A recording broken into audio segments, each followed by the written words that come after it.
As praias de águas cristalinas e piscinas naturais formadas entre os recifes fazem de Porto de Galinhas um dos mais belos destinos do Nordeste brasileiro. Este cenário paradisíaco vai receber em agosto o maior evento de propriedade intelectual e direito digital da América Latina. Porto de Galinhas será a sede do 44º Congresso Internacional da BPI, tanto pela infraestrutura e beleza, quanto pela sua proximidade com a capital de Pernambuco. Está a 30 minutos de Recife e do Aeroporto Internacional dos Guararapes. Terra de um povo alegre e hospitaleiro, onde passado e futuro se encontram no misto de história, cultura e inovação, Recife tem a 4ª maior região metropolitana do país e é um hub para o desenvolvimento econômico de outros estados do Nordeste. Além disso, abriga o Porto Digital, um dos mais importantes polos tecnológicos do mundo, onde estão mais de 350 empresas e 20 mil profissionais trabalhando com inovação e tecnologia de ponta. Um cenário que coloca a capital pernambucana entre as 6 cidades líderes mundiais da indústria de TI, segundo o portal internacional Rest of World. E é de olho em todo este potencial que, pela primeira vez, a BPI decidiu levar o evento para a região. Nos dias 12 e 13 de agosto de 2024, os maiores especialistas e profissionais de TI do mundo todo estarão em Porto de Galinhas para debater os principais temas de propriedade intelectual e direito digital.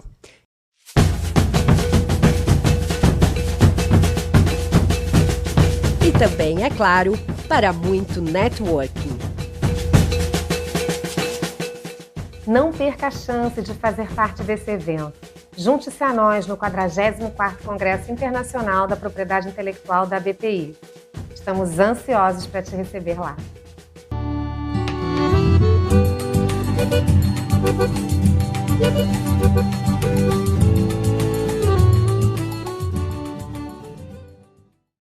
Bom dia, tudo bem? Para a gente não se atrasar mais, que a gente já está 2 minutos entrados no horário da aula, eu vou aqui apresentar a Sônia. A Sônia, muitos de vocês talvez conheçam, mas vou apresentar assim mesmo, até porque temos muitos alunos de Angola que talvez não conheçam a Sônia, também de Moçambique, Cabo Verde, Portugal. A Sônia, ela é muito atuante como parecerista aqui no Brasil e semioticista. Ela é advogada. Ela é especializada nessa parte de semiótica. Ela tem 2 estágios de pós-doutorado. Um ela acabou de concluir na Faculdade de Direito da USP, da Universidade de São Paulo. O outro, ela fez na FEFELET da USP, né, que é a Faculdade de Filosofia, Letras e Ciências Humanas da USP. Esse estágio de pós-doutorado foi em humanidades, voltado, né, a expressões orais tradicionais. Ela depois pode te falar um pouquinho melhor. Ela também tem doutorado e mestrado em Direito pela Universidade de São Paulo, e ela é a coordenadora, né, da pós-graduação em Direito de Propriedade Intelectual, de Mídia, Entretenimento e Moda, da Escola Superior de Advocacia da OAB São Paulo. Então, eu já, sem mais delongas, passo a palavra para a Sônia para que ela possa começar a apresentar a aula dela, por gentileza. Bom dia e boa tarde a todos. É um prazer estar aqui com vocês. Só uma correção ali, no meu mestrado foi em Comunicação e Artes e o meu doutorado foi em Comunicação e Semiótica. Eu acabei fazendo uma trajetória... É tudo na USP. Não, foi na PUC. O mestrado foi no Mackenzie e o doutorado foi na PUC. Né? Eu acabei... não sei por quê. para a USP nos meus estágios pós-doutorado. No primeiro falando de expressões culturais tradicionais e o segundo de moda, né? De proteção da moda. Então, eu vou começar minha apresentação aqui. Então, eu vou falar hoje sobre... ele está rodando.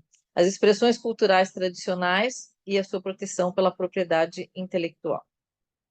Bom, eu vou falar um pouquinho também da questão dessa chamada apropriação cultural, tá? Que às vezes ela faz sentido e às vezes eu acho que tem sido até um exagero. Então, o que é isso, né? Será que apropriação cultural, expressões culturais tradicionais, isso é a mesma coisa? A gente tem uma previsão legal? E se não tiver, será que eu posso usar à vontade? Afinal, ninguém é obrigado a fazer ou deixar de fazer alguma coisa, senão em virtude de lei, né? Então, o que é essa apropriação cultural, que é algo que vem das ciências sociais, né, e muito mais ligado à sociologia do que ao direito? Então, é a adoção de alguns elementos específicos de uma cultura por um grupo cultural diferente, né, normalmente por um grupo cultural dominante, né? Então, ela descreve a aculturação ou assimilação, mas também pode implicar numa visão negativa em relação à adoção de uma cultura dominante por uma minoritária. Tá? Então, a moda fez isso o tempo todo, né? Mas eu acho que ultimamente isso está sendo só uma coisa, estão virando as minhas páginas, né? Porque eu estou usando um método diferente de virar. Então, tá. Então, por exemplo, umas coisas que a gente já viu acontecer. O uso de dreadlocks, são tradicionais da Jamaica, em apresentações de alta moda, né? Estando sendo usados por europeus, por americanos, né? O uso de turbantes. E isso é uma coisa muito curiosa, porque a gente sempre associa o turbante à cultura africana. Mas a Paula Scioli, que fez um estudo muito profundo sobre esse tema, falou que a origem, na verdade, do turbante é árabe, tá? Então, não é dizer muito que ele pegou da cultura africana, porque a origem, na verdade, é árabe, né? Mas tem sido muito criticado quando marcas famosas usam modelos europeias de pele branca com o turbante. E se eu pensar no uso das pinturas corporais indígenas, que eles usam em cultos e celebrações, em camisetas, em sandálias, como é que fica isso? Será que a gente está falando de apropriação cultural, de uso não autorizado e indevido de uma expressão cultural tradicional, né? Como fica isso? Então, aqui, apropriação cultural, eu até vou citar Suzane Jardim, que ela fala que a forma como se dá a interação entre grupos historicamente marginalizados e os seus antagonistas, que é uma relação que foi marcada por preconceito, por exclusão, por etnocentrismo, poder e capitalismo, né? Então, a gente vê aquele que, dentro da sua tradição, ele vai usar aquele tipo de adorno para celebrar a sua religião, o resgate da sua identidade, ou, muitas vezes, na cultura negra, muito ligado à resistência, né? E a gente vê esse mesmo elemento sendo usado como um adorno num desfile de moda, né? Então, muitas vezes, um símbolo que está sendo encarado entre um povo e a sua ancestralidade, até pelas suas origens perdidas, vai ser, como normalmente se entende, meio banalizado, né, pela moda. E aí a gente tem um caso que é emblemático, que é o do Marc Jacobs, que aconteceu no New York Fashion Week. Ele usou dreads em modelos brancas. Se vocês olharem, não tem nada a ver com os dreads jamaicanos, que eram coloridos, né? Eu acho que era até em tons pastéis combinando com as roupas. Mas ele foi tão excluído, né? Ele foi tão criticado que ele veio a público pedir desculpas. É difícil dizer, será que isso era uma apropriação cultural a esse ponto, né? Mas eu acho que a gente tem um pouco o que eu chamo de leis da moda, né? Se na moda você age de uma forma que vai contra aquele pensamento que está dominando naquela época, você vai ter problemas. Então ele veio a público e pediu desculpas, né? Eu coloco um pouco em questão, até para a gente questionar se isso é ou não uma apropriação cultural. Aí, este foi o caso que me chamou mais atenção, que foi um desfile de primavera de 2018 da Stella McCartney. Eu olho aqui e eu não vejo absolutamente nada de cultura africana. A única coisa que a gente tem aqui ela comprou tecidos da Alemanha, e esses tecidos com estampas grandes, eu estou vendo aqui ventiladores, coisas que não tem nada a ver, microfones, coisas que não tem nada a ver com a cultura africana propriamente dita, mas normalmente são exportados para a África, porque parece que as mulheres africanas gostam muito de estampas grandes, mas não tem aqui. Então, eu acho que neste caso eu não tenho dúvida que foi um exagero, né? Porque não tem absolutamente nada que remeta à cultura africana. Aqui a coisa já mudou um pouquinho de figura, né? A gente está vendo a utilização de bordados e trabalhos manuais dos indígenas mexicanos usados na alta costura, né? Usados pelas marcas importantes de moda aqui. E é exatamente o mesmo trabalho. Então, aqui, eu me lembro que, na época, surgiu uma ideia de o México mudar a sua lei de direitos autorais para proteger essas expressões estéticas das suas comunidades indígenas. A gente vai discutir um pouquinho mais para frente, eu discordo dessa posição e a gente vai conversar por quê. Mas, sem dúvida, a gente está vendo aqui, dá para falar em apropriação cultural, dá para falar em uma utilização de uma expressão cultural tradicional. Então, é possível proteger as expressões estéticas dos povos de tradição oral, como os indígenas, por exemplo, pelo direito autoral? Né? E aqui, essas expressões culturais tradicionais, que eu vou usar essa expressão, que é a expressão usada pela OMP. Antigamente, a OMP usava a expressão folclore, e foram justamente os povos africanos que realmente reclamaram dessa expressão, porque quando eu falo em folclore, eu penso em coisas que existem, e inclusive em coisas que não existem. Né? Se eu pensar, o Saci Pererê no Brasil faz parte do nosso folclore, é uma figura muito importante do nosso folclore, mas ele não existe realmente. Então, a gente tratar essas criações estéticas das culturas de tradição oral como folclore, acaba diminuindo um pouco, né, a importância. Então, eu vou adotar essa expressão. Então, elas são transmitidas oralmente de geração em geração, portanto, são provenientes de culturas de tradição oral, como a indígena, a afrodescendente. E o que elas são, basicamente? Né? Expressões verbais, como contos, lendas, poemas, outras narrações, as canções e a música instrumental, expressões corporais, como as danças, as representações cênicas, as cerimônias, os rituais, outras interpretações. As visuais, a gente tem desenhos, pinturas, incluindo as pinturas corporais, entalhamentos, esculturas, peças em cerâmica e terracota, mosaicos, trabalhos artísticos em madeira e metal, joias, cestarias, tapeçaria, artesanato, instrumentos musicais e até obras arquitetônicas. E aí, quando eu estava fazendo o meu estágio pós-doutoral, eu discutia muito com o meu supervisor sobre se é arte ou não é arte. E ele entendia que não era arte, né? Ele tem muito convívio com as comunidades indígenas e mesmo afrodescendentes, os quilombolas e tudo mais. E o que ele diz? Na comunidade indígena, eles não têm a nossa noção de singularidade.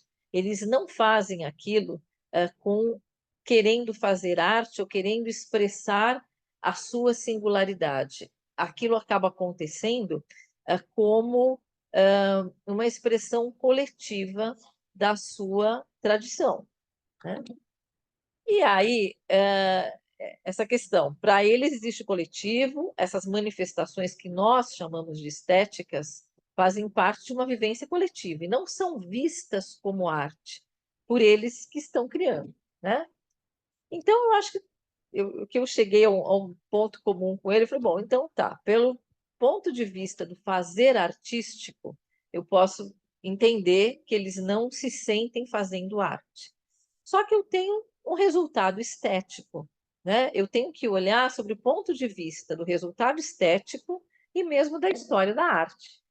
Né? Então, o resultado estético que eu vejo ali é uma criação estética, é uma criação artística. Então, eu falo, música, dança, pintura, escultura, trabalhos em penas, em plumas, isso não é arte, né? Então, se eu excluir essas manifestações estéticas indígenas e de outras comunidades de tradição oral, né? Assim como muitas vezes, por preconceito, as pessoas excluem a arte popular da história da arte, né? Com H maiúsculo, isso acaba sendo uma forma até de discriminação, né? Então, por que elas teriam menos valor? Por que elas não seriam arte?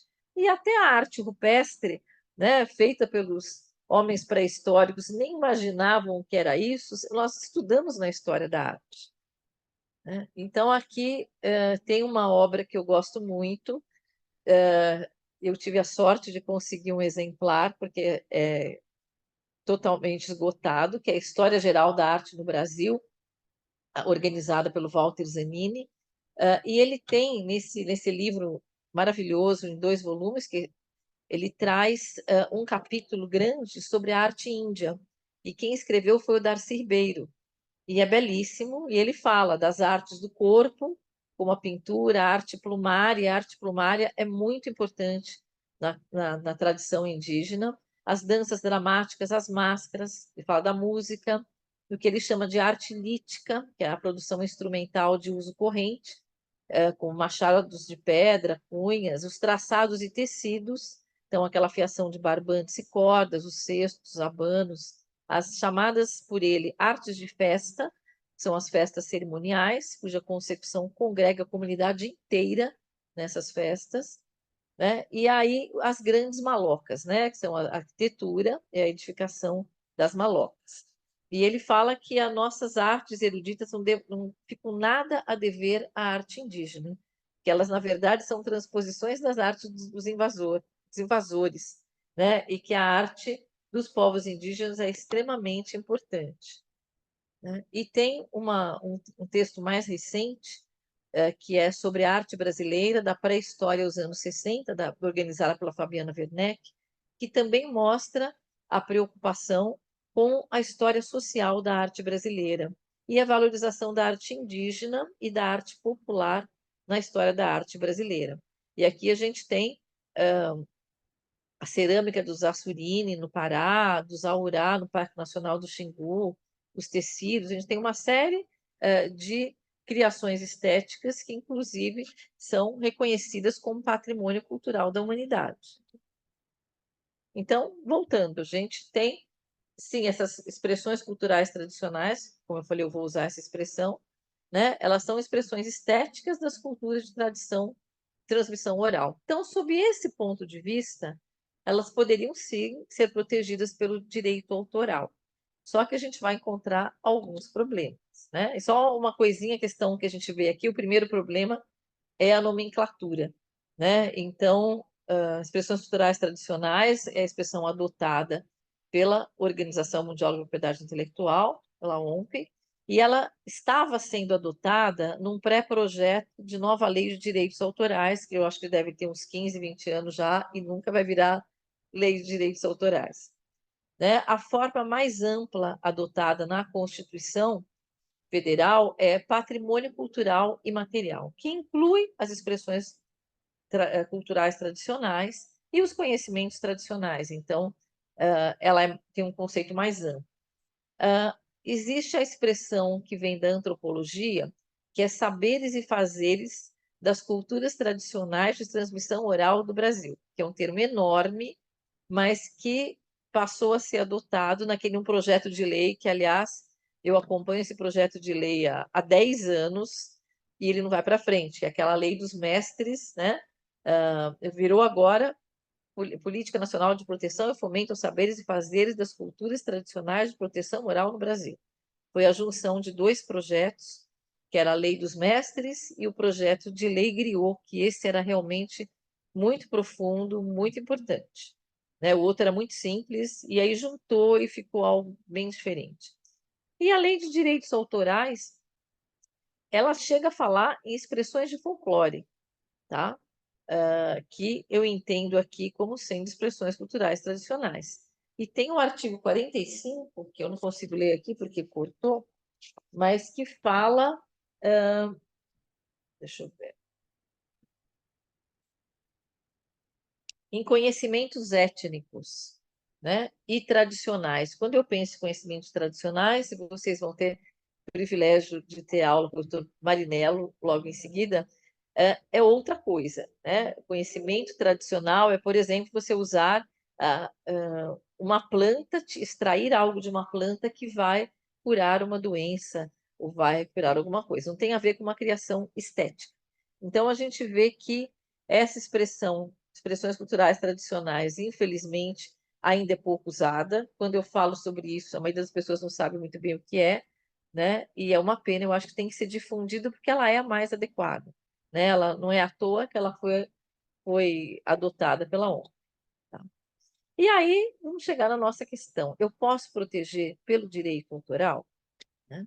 E aqui eu tenho vários problemas que me impedem. Em primeiro lugar, a temporalidade. Quando é que surgiu a expressão cultural tradicional?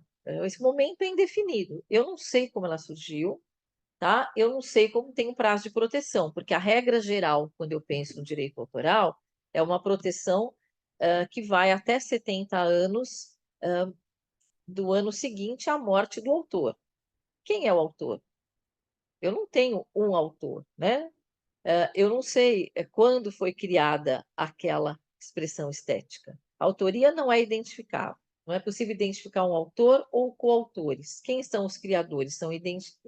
Não são identificáveis em sua individualidade. Até porque a gente está falando de algo que é feito de uma maneira coletiva, né? Que ela é transmitida de geração em geração. É óbvio que de uma geração para outra vão surgindo mudanças, mas a gente não sabe como começou aquilo, né? Quem criou não tem autor e não tem. Se eu não tenho autor, eu não sei quando ele morreu, né? Não sei como vai ser a proteção, não sei quando surgiu a própria expressão estética, tá? E não se aplica às coletividades criadoras. Essa é uma expressão que eu acho que o professor Costa Neto que adota, que eu acho muito boa. A gente pode chamá-la de coletividades criadoras, mas eu não consigo aplicar o conceito de obras coletivas do direito autoral, porque a obra coletiva pressupõe a existência de um organizador, que é uma pessoa física ou jurídica, e participações individuais, tá? O que também eu não consigo identificar aqui. Não posso falar, o cacique é o organizador? Não. E qual cacique? Né? Está passando de geração em geração. Então, não dá para aplicar esse conceito. E sem falar que esse talvez seja o menos complicado, não há uma fixação, né? Tampouco um processo claro de exteriorização, já que ela é transmitida por tradição oral, né? Pela fala, através de várias gerações, e obviamente ela também vai tendo acréscimos, vai tendo algumas modificações. Então, eu não consigo aplicar. Então, por que eu não consigo aplicar o direito autoral? Resumidamente, não há como identificar o momento da criação.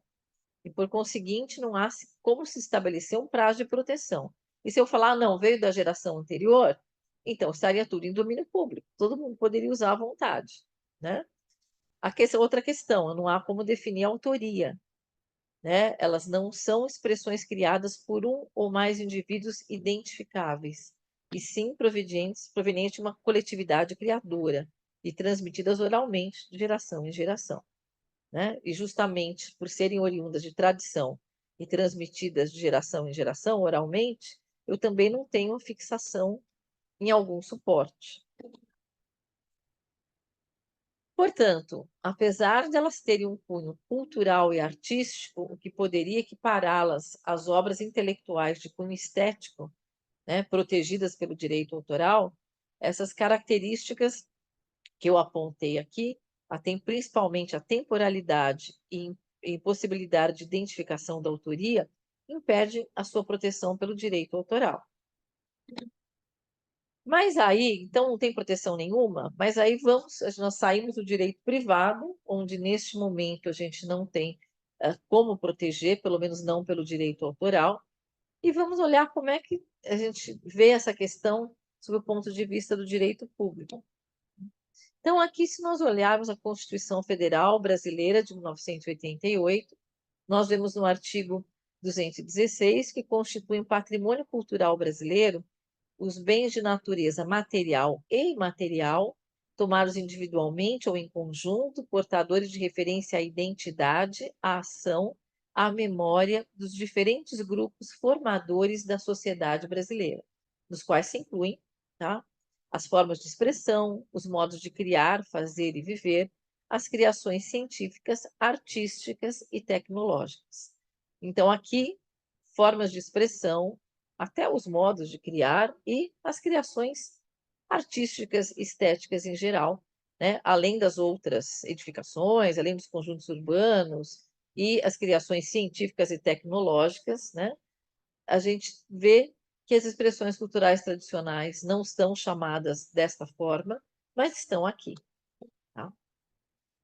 E outra coisa importante, né? O poder público, com a colaboração da comunidade, promoverá e protegerá o patrimônio cultural brasileiro, por meio de inventários, registros, vigilância, tombamento e desapropriação e de outras formas de acautelamento e preservação. Parágrafo 4º. Os danos e ameaças ao patrimônio cultural serão punidos na forma da lei. Então, eu acho que por aqui a gente vê que há uma proteção legal às expressões culturais tradicionais, assim como ao conhecimento tradicional, e ainda uma proteção contra danos e ameaças. Então, eventualmente, até uma ação civil pública contra um uso até ofensivo, né, desses direitos. E mais, o Brasil é signatário de várias convenções, eu trouxe aqui a Convenção para a Salvaguarda do Patrimônio Cultural Imaterial, que foi promulgada pelo Decreto 5753 de 2006, e que tem como finalidade, basicamente, a salvaguarda, essa aqui é especial do patrimônio cultural imaterial, tá? Então, a salvaguarda do patrimônio cultural imaterial, o respeito ao patrimônio cultural imaterial das comunidades, dos grupos e indivíduos envolvidos, a conscientização no plano local, nacional e internacional da importância do patrimônio cultural imaterial e do seu conhecimento recíproco, e a cooperação e assistências internacionais. E aí, como a gente vai olhar a definição, a gente vai ver que aqui estão, dentre outras questões, as expressões, conhecimentos e técnicas, né? Estão, inclusive, aqui a questão das expressões culturais tradicionais, tá? Além de outras situações. Então, e ainda o patrimônio cultural imaterial, conforme definido no parágrafo 1º, se manifesta em particular nos seguintes campos: tradições e expressões orais, incluindo o idioma, como veículo do patrimônio cultural imaterial. Às vezes a gente esquece, né? E a quantidade de idiomas indígenas, por exemplo, que a gente tem no Brasil, e muitos já se perderam, né? Então é importante que haja esses inventários sejam feitos, a gente tenha políticas de preservação, porque é a nossa cultura que está indo embora, né? As expressões artísticas estão aqui, aí as práticas sociais, os rituais e atos festivos, os conhecimentos e práticas relacionados à natureza e ao universo, estão mais ligados à biodiversidade, e técnicas artesanais, né? E aí, o que é essa salvaguarda? Então, entende-se por salvaguarda as medidas que visam garantir a viabilidade do patrimônio cultural e material, como a identificação, a documentação, a investigação, a preservação, proteção, promoção, valorização, a transmissão, isso é importante, pela educação. Tá? Quem é que vai transmitir? Devem ser os mestres de tradição oral, né? Os griots. Quem são os griots? Né? Eram aqueles que andavam na África contando as histórias, né? São aquelas pessoas que detêm esse conhecimento. E se nós não protegermos essas pessoas e esse conhecimento logo, ele vai se perder. A gente vê muitos jovens das comunidades de tradição oral largando as suas comunidades, vindo para o lado de cá, eles têm todo o direito, mas a gente tem que cuidar para que aqueles que têm esse conhecimento, para quem tem essa cultura, que eles preservem e nos transmitam. Né? Aquele projeto de lei que eu falei visa justamente pagar um valor para que esse mestre griot vá nas escolas e ensine. Né? E a gente tem alguns campos na nas universidades que estão dando um pouquinho conta disso, independentemente da lei. Em algumas cidades, essas leis já foram aprovadas, essa lei nacional ainda não. Né? Qual é o problema que está sempre esbarrando? A verba, né? Porque essa verba tem que sair de algum lugar, então isso travou, está travado faz tempo, vai e volta, vai e volta. Né? Então, tem que ser transmitido principalmente por meio da educação, né? E revitalização desse patrimônio em seus diversos aspectos. Então, nós temos uma Constituição que protege, nós somos signatários de uma convenção muito legal, muito bem feita. Como eu falei, o projeto de lei Griot, que eu acho que era da Jandira Fegali, se não me engano, e ele foi juntado com outro. Esse era muito bom. E depois que eu comecei a comparar o projeto com a convenção, eu vi que ele foi feito com a convenção na mão, né? E aí acabou esbarrando numa série de problemas, porque as comunidades tinham que ser ouvidas, uma série de coisas que tiraram, né? Foi uma pena. E esse é o artigo 15, era um artigo muito importante, né, que a participação das comunidades, grupos e indivíduos estão no quadro das suas atividades de salvaguarda do patrimônio cultural e material. Cada Estado-parte deve assegurar a participação mais ampla possível das comunidades, dos grupos e, quando cabível, dos indivíduos que criam, que mantêm e transmitem esse patrimônio e associá-lo ativamente à gestão do mesmo. Tá? A gente sabe que isso na nossa política é difícil, mas isso é muito importante. E por que se preocupa tanto com esse tema? Né? Como eu falei, a gente tem um risco muito grande de perda desse patrimônio tão rico que nós temos. Muitas vezes os jovens dessas comunidades de tradição oral têm pouco interesse em preservar e manter as tradições. Os mestres e detentores desse saber estão envelhecendo, estão morrendo, né? Eu não consigo proteger as expressões culturais tradicionais pelo direito autoral, pelos motivos que eu já mencionei, e as indústrias criativas, incluindo a música, a moda, etc., podem eventualmente desvirtuar o uso dessas manifestações culturais. Né? Será que eu posso pegar, por exemplo, algo que é sagrado para uma comunidade e colocar numa passarela como uma moda, né? Usando na moda de uma forma a banalizar algo que é sagrado? Então, tentativas para se encontrar uma solução para o problema, eu vou destacar aqui os estudos do Dr. Victor Drummond, que fez mestrado nessa área. Ele tem um livro muito importante sobre a proteção às expressões culturais tradicionais. Ele foi orientado pelo Ascensão, professor Ascensão, e a Anita Psolito Campos, que fez uma dissertação de mestrado aqui na USP, e que o tema ela trata com patrimônio cultural e material. Né? O Vitor chegou a preparar um relatório primoroso para o Ministério da Cultura, em 2012. Eu acho que era Ana Buarque de Holanda, na época, que era ministra, buscando uma proteção sui generis às expressões culturais tradicionais. Então, está lá, se vocês procurarem, né, esse relatório vocês acham na internet. A Anita também chegou a fazer uma adaptação de um projeto de lei, tá? Mas nada foi para frente. Então, assim, qual era a ideia? No âmbito do direito público, a gente tem, bom, primeiro, a gente tem proteção pela Constituição, pelas convenções, tem algumas leis de proteção aos mestres que estão em vigor em algumas cidades, alguns estados, e tem o projeto, né, que está ainda em vigor, está ainda em tramitação, desculpa.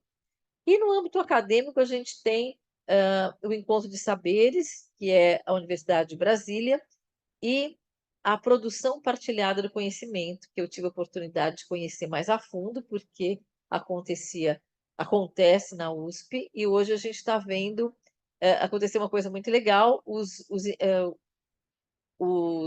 alunos da pós-graduação iam para as aldeias para conhecer e para criar filmes em parceria com os indígenas. E, por outro lado, os indígenas vieram dar aula na pós-graduação, tá? Para contar como era a sua atividade. E, então, seria interessante se criar uma nova categoria jurídica protegendo de forma sui generis as expressões culturais tradicionais. Lógico, a gente vai partir do que a gente tem, em princípios, um pouco do direito autoral, outros ramos do direito, como constitucional, direito da personalidade, propriedade industrial, tá? E a gente teria duas coisas: preservação e valorização da cultura popular e ainda atribuição de direito de exclusivo às coletividades criadoras, tá? Como eu falei, a gente tem um projeto substitutivo que não é tão bom quanto a versão original da Jandira, que institui a Política Nacional de Proteção e Fomento aos Saberes e Fazeres das Culturas Tradicionais de Transmissão Oral no Brasil, tá? O nome já é muito grande, né? Mas ele juntou os dois projetos, a Lei dos Mestres e a Lei Griot. E aí, será que eu posso usar as expressões culturais tradicionais na moda, na música? Isso já aconteceu, vive acontecendo, né? Estou preocupada com o meu horário aqui, mas eu vou dar uma corridinha. Então, o uso é livre, eu tenho que pagar, para quem que eu tenho que pagar? Se não, quem que pode autorizar? É o cacique da tribo, né? Será que se eu apresentar para ele um contrato como aqueles que a gente costuma fazer, de 20, 30 páginas, eles vão entender, né? Será que esse contrato deve tratar de direitos autorais? Eu, por exemplo, entendo que não. E eu acho que nada impede que, se for um uso respeitoso, que se faça uma reunião na forma como eles entendem, não é só o cacique que decide, muitas vezes é toda uma comunidade que se reúne e decide o que é que faz ou o que é que não faz. Isso aconteceu com os filmes que estavam sendo feitos pela USP, eles se reuniam, né, e decidiam o que é que vai, o que é que não vai. Teve um caso que um dos índios foi filmado bêbado caído, tá? Ele estava caído de bêbado. E aí era o uso da imagem, mas eles não têm essa concepção. Então eles decidiram de comum acordo se aquilo entrava no filme ou não entrava no filme. Não foi só ele com a imagem dele. Então a gente tem que respeitar essas coisas. E por que não fazer o que já é permitido de várias formas, de se filmar essa contratação e depois fazer algo bem resumido, tendo como anexo essa gravação, a mídia da gravação, né? Entendo que não deve ter nada de direitos autorais, né? Seu direito é da coletividade, a crédito para o indivíduo que elaborou a arte específica, né? E aí eu não sei se eu chamaria de crédito, mas eu diria, vamos supor que é uma sandalinha que vai com traçados indígenas. Quem foi que desenhou aquilo? Então é da comunidade tal, né?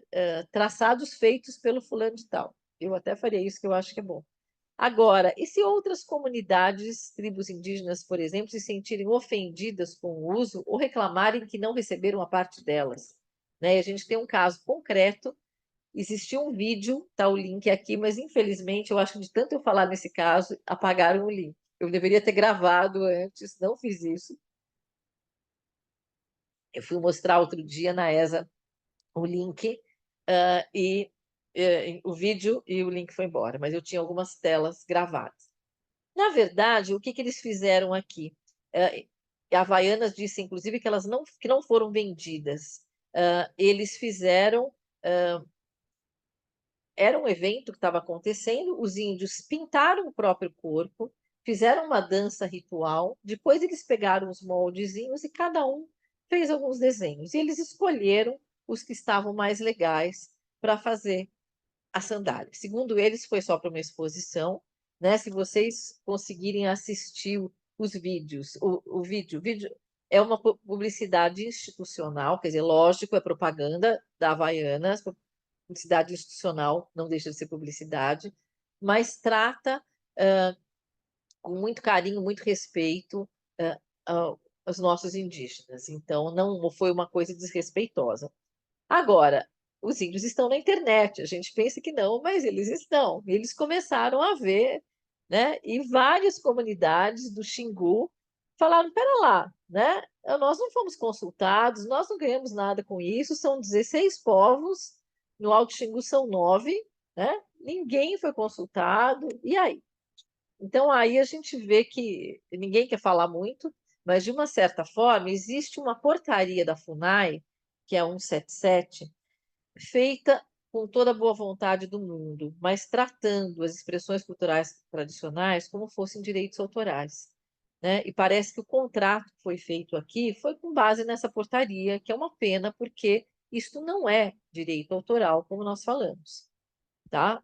E não tem nenhuma regulamentação. Então, o certo seria ter consultado todas as comunidades, né? Ter certeza que não vai ofender algo sagrado, porque eu acho que, independentemente de autorização, se houver uma ofensa a algo sagrado, o Ministério Público deve intervir, deve até haver uma ação civil pública, porque, eventualmente, o jovem indígena fica muito animado com a repartição de benefícios, mas isso não basta, né? A gente não pode permitir que haja uma ofensa, a própria Constituição garante isso.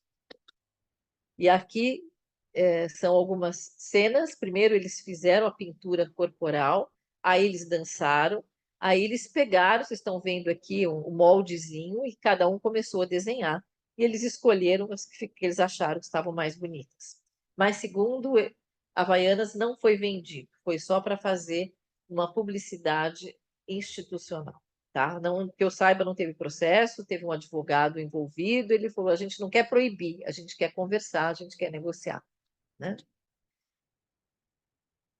E aqui, como eu falei, eu acho que tem, se ofender, a gente tem essa possibilidade de uma ação civil pública, você tem que impedir, não pode permitir, nem mesmo com o consentimento deles, que haja uma ofensa, haja uma banalização. Né? Então, eu acho que a gente tem... E a questão da repartição de benefícios? Né? Eu acho que deveriam, sim, assegurar às comunidades de tradição oral uma justa repartição de benefícios. É dinheiro? Não sei se é dinheiro. Né? Por que não colocar uma boa internet na aldeia, proporcionar outras questões que eles precisam? Não precisa ser dinheiro efetivamente. Né? E aqui a gente vê que não há previsão legal, não é uma obrigação da remuneração, mas eu acho que deveria sim, isso deve acontecer. Né? E se a gente fizer um parâmetro com a biodiversidade, somente é possível ter acesso ao conhecimento tradicional associado ao patrimônio genético mediante autorização da comunidade detentor daquele conhecimento tradicional. O Marinello sabe disso melhor do que eu, mas basicamente aí você pode escolher qual comunidade, mas tem que haver repartição de benefícios necessariamente. A gente sabe que a biodiversidade é algo que traz muito dinheiro, então se fez há muito tempo uma legislação importante, já pensando em tudo isso. As expressões culturais tradicionais ficaram, neste caso, em segundo plano, e a gente ainda não tem uma lei nesse sentido. Né? Mas eu acho que, sob o ponto de vista do direito público, o patrimônio cultural imaterial, do qual as expressões culturais tradicionais são parte, está devidamente protegido pela Constituição, pelas convenções internacionais ratificadas pelo Brasil, por leis ordinárias, e nós temos visto o aumento crescente de políticas públicas de preservação, visando, né, a sua preservação, a sua propagação e a sua vigilância, por meio de registros, inventários, fomento à transmissão de saberes, incluindo as leis e projetos de lei que visam a proteção dos mestres e griots, né? E também o que aumenta muito a chance de defesa das coletividades criadoras contra quaisquer usos abusivos ou ofensivos, sejam de cunho comercial ou não, né? E aqui, a minha conclusão eu acho que o uso das expressões culturais tradicionais pela indústria da moda, pela música, pela publicidade, eu entendo que jamais deve ser feito sem o consentimento das coletividades criadoras, pelo menos quando identificadas, com a devida repartição de benefícios, pecuniários ou não, e cuidados para que elas sejam propagadas, mas não ofendidas ou banalizadas. Tá? Então, não tem proteção legal nem da apropriação cultural. As expressões culturais tradicionais não têm uma lei específica sui generis, deveria ter, mas a gente tem proteção pela Constituição, pelas convenções. O ideal é estar sempre em contato. Aí eu trouxe essa imagem aqui, que faz parte da produção partilhada do conhecimento, que eu não mandei esse material ainda, porque eu tenho que tirar algumas imagens, essa é uma delas. O Jota, que é o Jonatas Beck Ramos, que fez o doutorado na USP, ele tirou essa foto, e o que me chamou, além da foto ser linda, o que me chamou muita atenção é como esse índiozinho está encantado com essa filmadora. Tá? O que ele pode fazer com essa filmadora não é uma expressão cultural tradicional. Tá? Nada impede que ele, aqui na aldeia mesmo, ou ele saia da aldeia e se torne um cineasta. E aí ele vai estar sendo protegido pelo direito autoral. E eu vou trazer um outro exemplo aqui, que é o Jaider Isbell, que infelizmente, aparentemente cometeu suicídio, morreu no auge da fama e da carreira. E é um índio também, ele teve muito destaque, ele teve exposições individuais, ele participou da Bienal de 2021, se não me engano, pouco antes, acho que, da morte dele. E o que ele está mostrando aqui, eu peguei algumas obras, é uma criação autoral. É óbvio que ele parte da cultura dele. Muito do que a gente vê aqui, ele assimilou pela sua própria cultura, mas isso é a singularidade dele, é a criação estética dele, tá? E eu vou chamar atenção para uma coisa que está acontecendo, porque as obras dele eram vendidas, não vou dizer que era por valores irrisórios, tá? Mas uma obra grande era vendida por R$ 4.000, tá? E eu já soube que essas obras vêm sendo vendidas nos Estados Unidos. As mesmas pessoas que compraram por 4.000 estão vendendo ou têm leilões por R$ 100.000.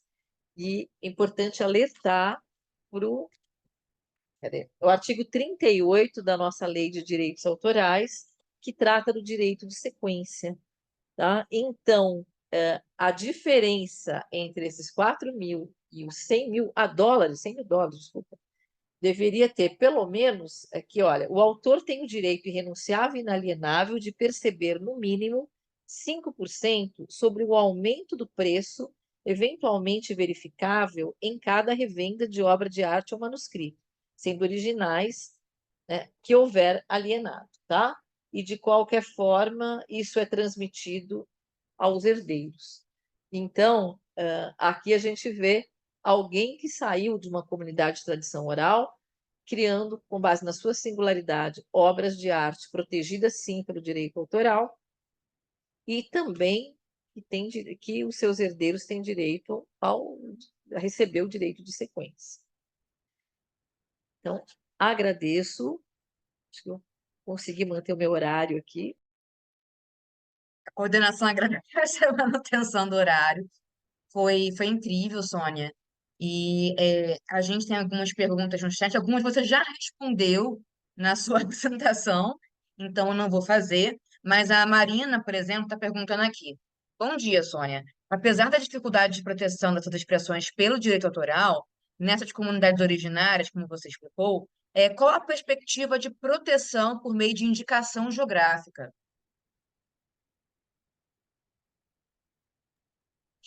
E agora?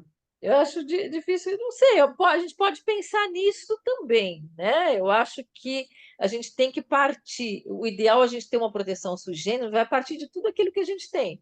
E, eventualmente, a indicação geográfica também pode estar nessa situação. Não sei se entraria tanto para essa parte estética, mas eventualmente sim, né? Daria para pensar em algo que a gente vai misturar um pouco de tudo que a gente já tem e criando coisas a mais, baseadas, inclusive, na convenção, na Constituição. Eu acho que dá, mas assim, eu acho que dá para brigar hoje, tá? Eu não consigo falar se aplica a lei tal, mas assim, dá para a gente impedir um uso não autorizado e um uso ofensivo. Eu acho que a gente consegue, de uma forma ou de outra, a gente tem que tentar. Se me permite, Sônia, tem também questão da marca coletiva, e tanto indicação geográfica quanto marca coletiva, a gente vai abordar mais adiante no curso, dando os cases da Amazônia, né? Tanto as indicações geográficas do Pará, quanto as marcas coletivas do Amazonas, especialmente a Floresta Nacional de Tefé, com a Sheila Melo, que é da Embrapa, Amazônia Oriental, que fica em Belém, e a Mary Hairapetian, que é funcionária da OMP, e ela trabalhou no caso da Floresta Nacional de Tefé, sobre a questão das indicações geográficas e marcas coletivas no Brasil, dia 18 de abril. É muito voltado para produto, no que elas vão falar, mas não vi porque não poderia ser também de expressões culturais que tenham algum suporte, né? Não estou falando das orais, Mas eu trouxe até aqui um exemplo para falar. Para quem está no Rio de Janeiro, em São Paulo, em Paraty tem um quilombo, que é o Quilombo do Campinho. Não sei se vocês conseguem ver isso aqui. É uma cestaria que foi feita nesse quilombo. E eu sei que nesse quilombo, por exemplo, eles estavam atrás de marca coletiva para o que eles fazem, os produtos, né? Que são de saberes que foram passados de geração em geração. Uma técnica de cestaria é que, pelo vídeo, não dá para ver, teria que pegar, que é particular deles, né? Então, até te perguntar, não vejo problema, por exemplo, se a marca coletiva para isso. Sem dúvida, a única coisa é que a marca não protege o aspecto estético, né, propriamente Sim, dito. Mas eu acho que deve-se tentar tudo que é possível e começar a insistir para que efetivamente tenha um projeto de lei. Eu acho que a OMP, a BPI, a ASP deveriam se unir nesse sentido de eventualmente até criar um projeto de lei, né, de proteção sui generis das expressões culturais tradicionais. O conhecimento tradicional já tem uma proteção, né? A gente já vê que tem a proteção, a lei da biodiversidade já está em vigor, já está funcionando, mas as pessoas culturais tradicionais ainda não têm algo adequado, né? Seria muito bom ter uma lei própria para proteger de uma forma sui generis essas expressões. Aí as pessoas estão perguntando se a indicação não seria mais apropriada nesse caso, a indicação geográfica. Sônia, Eu não sei até que ponto, porque eventualmente ela é originária de mais de uma região também, né? Por exemplo, quando foi os traçados indígenas, eles estão no Xingu, mas estão em outros locais também, são parecidos. Eu não sei, eu acho que hoje, como a gente não tem uma legislação própria, a gente deve tentar aplicar tudo que tem, né? Vamos tentar isso daqui, eu vou proteger por indicação geográfica. Mas eu acho que uma expressão estética é mais difícil, né? Da gente chegar lá, né? Até porque não vai identificar produtos propriamente ditos, mas eu acho que dá para tentar também. Mas eu ainda acho que a gente deve batalhar para ter uma legislação. Tá? O relatório do Vitor é um passo inicial. O Vitor é super ativo, dá para chamá-lo para vir conosco para redigir isso, porque eu acho que a gente tinha que batalhar para que isso aconteça. as pessoas perguntando aqui se essa repartição para a expressão cultural tradicional está prevista em alguma lei. Não está. O que eu fiz foi uma analogia com a lei da biodiversidade, que obriga a repartição de benefícios para as comunidades que têm aquele conhecimento tradicional, pelo menos a que for contatada, né, pela indústria. Agora, eu acho que dá para a gente tentar uma analogia neste caso, e eu acho importante que essa repartição exista. Eu não sei se mais alguém tem pergunta, pode levantar também a mão para fazer pergunta, não precisa ser necessariamente no chat, né? Peço que, enfim, sejam só ordeiros na hora de fazer a pergunta.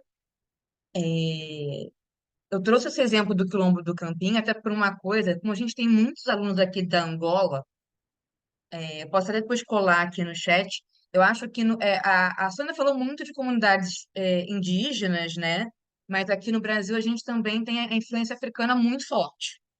Não só dentre os quilombolas e etc. Já vou fazer a pergunta da Daniela que está no chat. Mas também a cultura africana ela se misturou com a cultura portuguesa de outros povos europeus que vieram para o Brasil e a cultura indígena também. E eu acho muito legal, eu não sei se os alunos de África têm esse conhecimento, mas as duas principais rotas tinham outras, tá? Tinha a rota vinda de Moçambique, tinha a rota vinda da Guiné, mas as duas principais rotas de escravizados que vieram para o Brasil eram da Angola, de diferentes portos da Angola, e do antigo reino do Benin, que aí pega Nigéria, Benin e Togo. E o samba brasileiro, ele é muito influenciado pela cultura musical da Angola, né? Então, tem um livro do Alberto Costa e Silva, que infelizmente faleceu ano passado. Ele foi um diplomata brasileiro que foi embaixador do Brasil na época em Lagos, que na época Lagos era a capital da Nigéria, e em Cotonou, capital do Benin, que ele também fez uma pesquisa ligada não só às culturas Iorubá, é, Fulani e outras que estavam ali no antigo reino do Benin, mas também da cultura Banto da Angola. E depois eu posso colocar aqui no chat o livro dele, que é um rio chamado Atlântico, que ele fala justamente da importância e da influência do que hoje é Nigéria, o Togo e o Benin, e que hoje é Angola, na cultura brasileira. E como essas expressões culturais tradicionais passaram de um lado do Atlântico para o outro. E tem aqui a pergunta da Daniela Couto: Opa, caberia só uma mandar de coisinha. junção?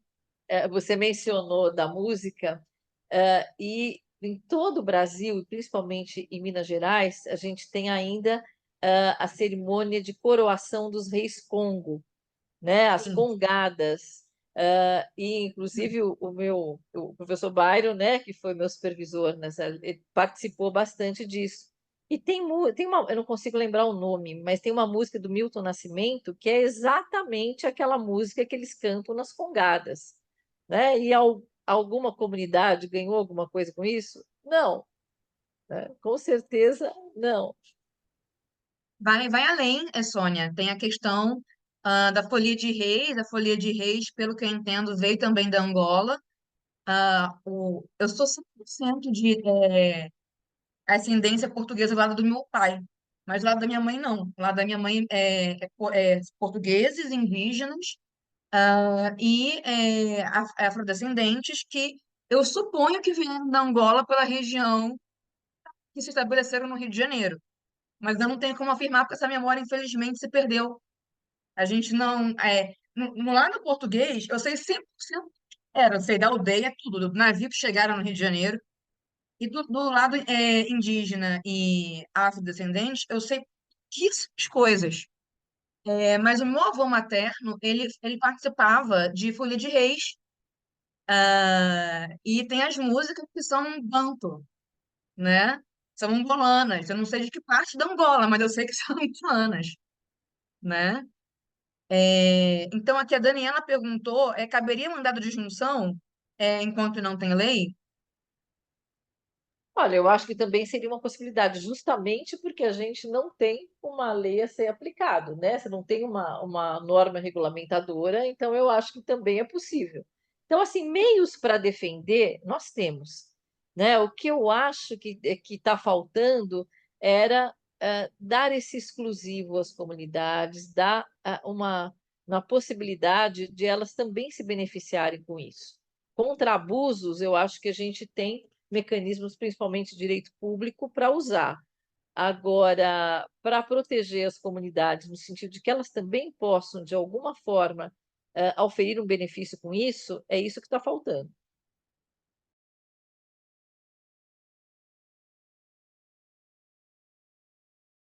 Muito interessante. A gente tem um minutinho, né? E eu tenho um comentário aqui que foi feito pelo Roberto Jorge, que é da Angola, né? Sim, nós temos em Angola o samba, que é tido como a base do samba por alguns estudiosos. É uma das bases, né? Pelo menos de acordo com o trabalho do Luiz Antônio Simões, o próprio trabalho do Alberto da Costa e Silva, mas não é a única. Tem uma mistura também, né? No samba, que é interessante, com tradições iorubá que vieram da Nigéria. Então, eu acho que é muito engraçado, né? O Brasil pegou Nigéria, pegou Angola, pegou as tradições indígenas locais, especialmente Tupinambá, no caso do samba, misturou tudo e virou uma outra coisa, né? Eu acho isso muito interessante do Brasil, né? Da mistura, né? E aí uma pergunta, que é uma pergunta a última, Sônia, que a gente está estourando o tempo, bem rápido, é a questão de preservação desse patrimônio material, né? Como é que você vê, tanto em Brasil e em outros países, de meios de fazer? Olha, eu acho que assim a própria convenção já trouxe vários meios. Eu acho que a gente tem entabulados várias coisas, já tem a questão do inventário, tem muita coisa legal, dá para entrar no site Ai, meu Deus, falar agora me fugiu. De onde está o inventário agora? Foi falar o IFAM, né? No site do IFAM, e você consegue ver os inventários, várias coisas que estão sendo feitas, né? Eu acho que a gente tem que fazer esses projetos de lei. Como eu falei, algumas leis já existem em alguns estados ou em algumas cidades, municipais, estaduais existem. Essa federal é que não anda, para que se consiga preservar. Eu acho que essa parte é muito importante, a gente preservar e divulgar de uma forma positiva, né? Inclusive, tem que pensar como é que eu vou fazer isso, como é que eu vou pegar. Foi muito fácil fazer isso na USP, tá? Porque eles já estavam dentro dessa comunidade, né, do conhecimento partilhado. Então, trazer os indígenas para a sala de aula da USP foi muito fácil. Teve alguns probleminhas, como quando eles foram fazer um culto na Praça do Relógio e os seguranças ficaram assustados, né, com a turma dançando, e realmente foi diferente. Mas eu acho que eles estavam acostumados. Será que as nossas crianças, nossos adolescentes vão receber bem essas pessoas?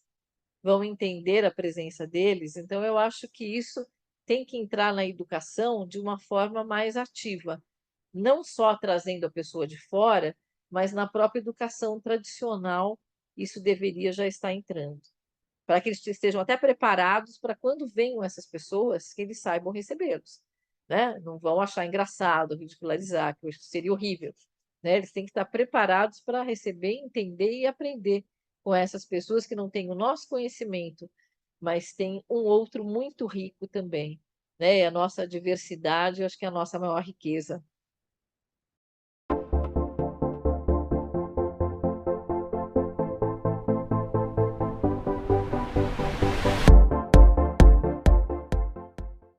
As praias de águas cristalinas e piscinas naturais formadas entre os recifes fazem de Porto de Galinhas um dos mais belos destinos do Nordeste brasileiro. Este cenário paradisíaco vai receber em agosto o maior evento de propriedade intelectual e direito digital da América Latina. Porto de Galinhas será a sede do 44º Congresso Internacional da BPI, tanto pela infraestrutura e beleza, quanto pela sua proximidade com a capital de Pernambuco. Está a 30 minutos de Recife e do Aeroporto Internacional dos Guararapes. Terra de um povo alegre e hospitaleiro, onde passado e futuro se encontram no misto de história, cultura e inovação, Recife tem a 4ª maior região metropolitana do país e é um hub para o desenvolvimento econômico de outros estados do Nordeste.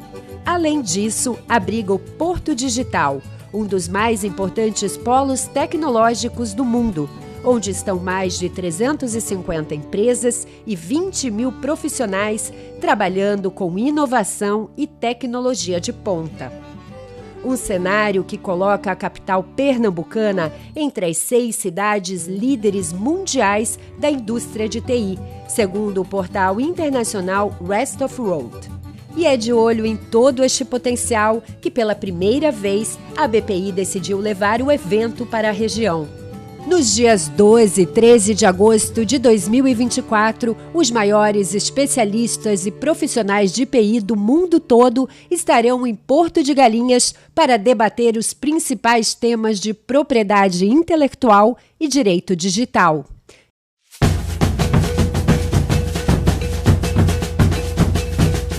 E também, é claro, para muito networking. Não perca a chance de fazer parte desse evento. Junte-se a nós no 44º Congresso Internacional da Propriedade Intelectual da BPI. Estamos ansiosos para te receber lá.